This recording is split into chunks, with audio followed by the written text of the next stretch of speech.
Okay, so in preparation for our new baby chicks that are supposed to be arriving today, I'm putting together what they call magic water. Magic water is... Wait a minute, stop. What? You're talking about magic water, and you haven't even explained what a beef chicken is. And who are you anyway? Well, anyway, you were off writing your blog, so I got started doing stuff. Hi, I'm Shelley. I'm Rich. We're Underground Farms. And? Well, beef chickens. We call them beef chickens. They're actually just meat chickens. But our daughter, Michaela. she decided, one day she was just talking to us and she said something about, we need to go feed the beef chickens. And from then on, they were beef chickens because they're not layers. We eat them, they're meat, and now they're beef chickens. Huh. Yeah. It's pretty funny. Interesting. So from now on, they're beef chickens for Right. us. Yeah. That's right. Yeah. So why do you raise beef chickens? Oh, because we like them. How do you know? Well, because we tried them. Oh. Because why do we try them? Because I had to have some. So after watching a lot of YouTube, Joel Salatin, Kevin and Sarah from Living Traditions, who else? Justin Rhodes, J&O Green from Jordan Green from J&O Green Farms. Watching all those guys, we were living in Washington, D.C. and watching them grow good food.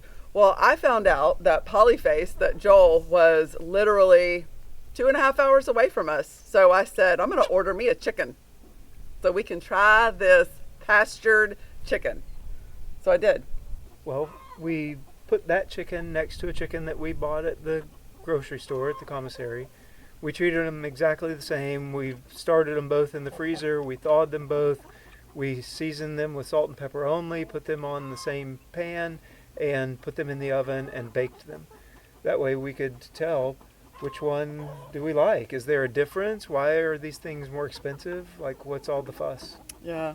And what was your result?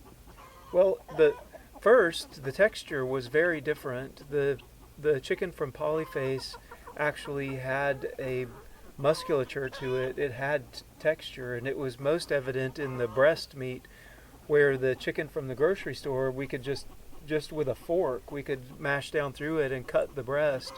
And the chicken from Polyface, it didn't do that at all. You actually had to use a knife. It was actually meat. It was chicken. And then the flavor was incredible. We were all sort of blown away. To us, at that point at least, chicken is chicken. Like, it's just pretty bland. It's a yard bird, right? Yeah. And so to taste it and to taste the difference that it made, we were pretty much blown away. So at that point, we were sold that there actually is a difference. Right. Honestly, the only way I could describe it was it tastes like chicken used to taste. Like when our grandmas made chicken, it tasted like chicken. I'm like, oh yeah, this is what chicken tastes like. Supposed to taste like. So why are we growing them? Yeah, we started growing them last year. We started with, we didn't really want to do the Cornish cross. I know a lot of folks do. We didn't like it that they don't grow feathers and they just look weird to us. So really, I mean, that's all it boiled down to, was we wanted to try something different. Yeah. So we ordered a variety of probably 20 different kinds of dual purpose birds and a couple of meat only birds. And we settled on the Murray McMurray hatcheries, Murray's Big Red Broiler, I think is what they're called. And so those guys were just freaks. By about day 4, they were twice the size of all of the other birds. And yet we throughout the time we raised them, they were still up and walking around and actually being chickens. Yeah. So we decided on that particular bird. And then from there, we knew what kind we wanted. And so last spring, we ordered 100 birds to put in a Salatin-style chicken tractor and take them through our pastures and see if we could do this too. We knew that Joel could, but he's an expert and we're beginners. So we're not. So we wanted to not see at that anyway. Yeah, right. We wanted to see if we could do it. So we had them in the brooder for about 3.5 weeks and brought them out and put them on the pasture, and we fed them fermented GMO-free feed the entire time and put them on fresh grass every day. and after about 10 weeks, we processed the birds, and we spent a full day processing. We bought a scalder and a plucker, and we set up a station, and we processed birds for ourselves, and we put 80 birds in the freezer.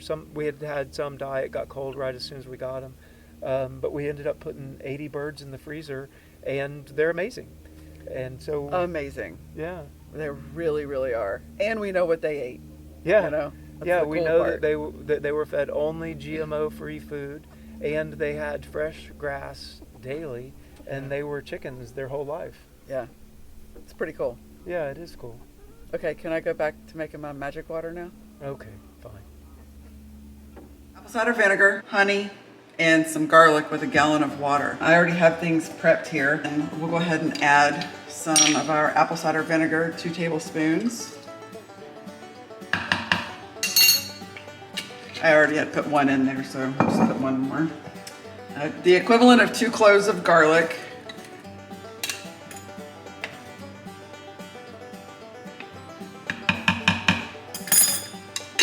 And 1/2 of a cup of raw honey. This is local honey, so we'll go ahead and boost their little immune systems with all of this. I have warm water in here, so it'll help this honey dissolve. So the honey gives the little baby chicks some glucose. The apple cider vinegar helps their little guts get going with the probiotics. Great immune system booster. And the garlic does the same thing. This gallon of water will last several days. So I'll just stir it up in here, get it nice and dissolved, and then I'm gonna transfer it over to these glass jars so that I can put it in the refrigerator. We got word that the baby chicks are on the way. They should be at the Ava post office here soon, and as soon as they call, we'll be going to get them. We have their brooders already set up. We still have to add the lights and some of the brooder plates and such, and we'll go out there in here in just a little bit and go take care of that. So now I'm just gonna transfer them over to these jars.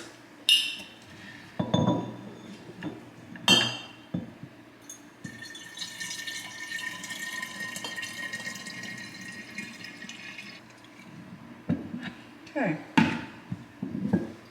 All right, so our magic water is made. Okay, so I'm out here in the garage now, and I'm gonna show you guys our setup for our brooders. We have 2 set up out here right this minute. And the first one that I'm gonna show you, it's pink and white, and the reason it's pink and white is because we used some scrap wood left over from a rather substantial playhouse that we made for our youngest daughter a couple of years ago. And instead of just trashing it, we decided to use it and make a big chicken brooder out of it. We can house about 100 little baby chicks in this space. Here's our recycle brooder. It is a 4 foot by 8 foot area. We already have their pine shavings in there. The lid is lifted. We have just some hardware cloth on a big lid to keep things out. We have their feed already set up over here. We have their non-GMO chick crumble ready to go. They will devour this 50-pound bag. No, 2 50-pound bags. Sorry, about 100 pounds in there. Sitting right beside it, right here, we've got that's the lids to their warmer plates that we have in this box. We will be installing those here shortly.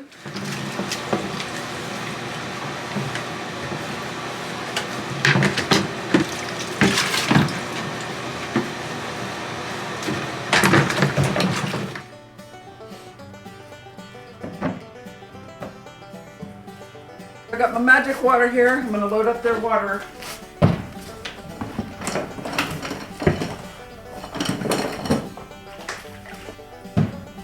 I'm not going to fill them up right now. That'll be too much for them.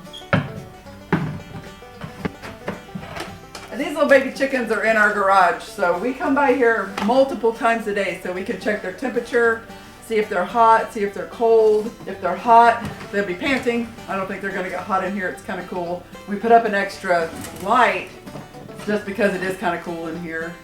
And if they're cool, they'll be bunching up in the corners. They'll be really, really tight, squishing on each other, and we don't want that either. So we want to make sure it's up, the right temperature for them.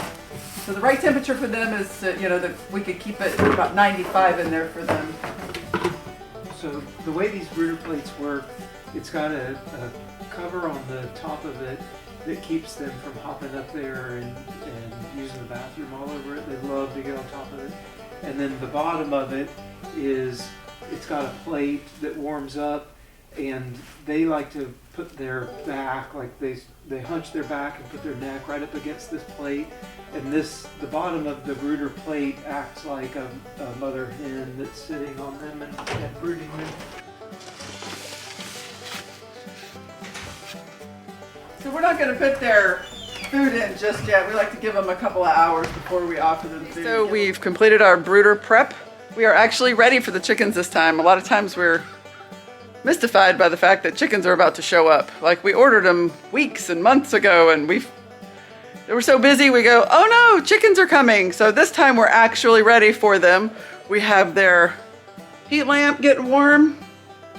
Their water is ready. Magic water even already made.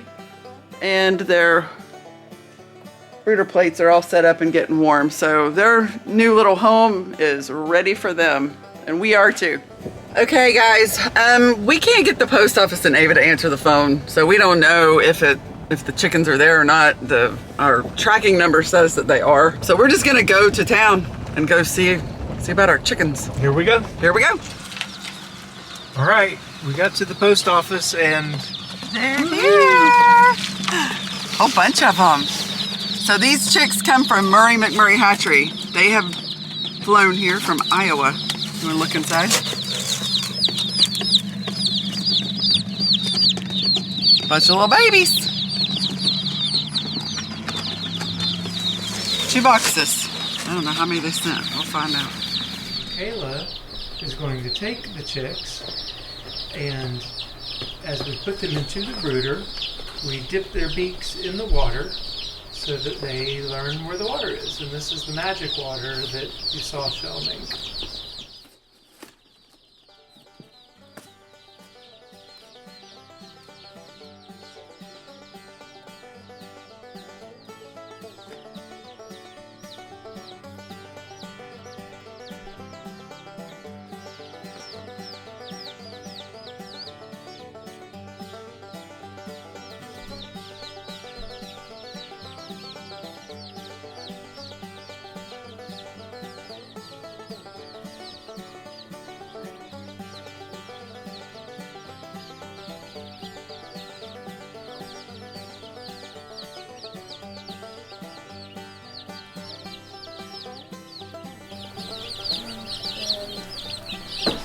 All the chicks are in, and they're getting drinks and hanging out under the light.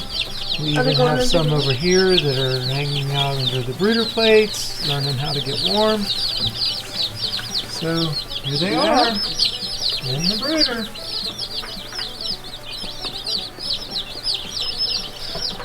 Some of them look like baby chipmunks.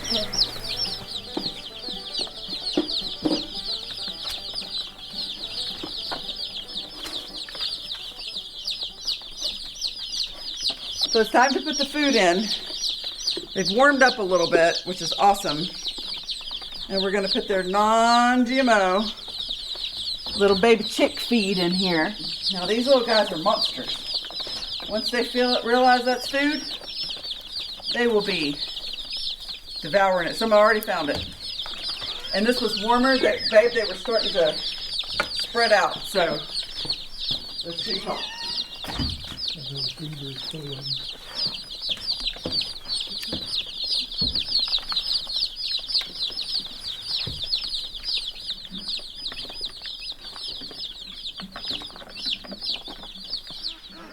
All right, y'all. Well, now the birds are going. They're in the brooder and growing.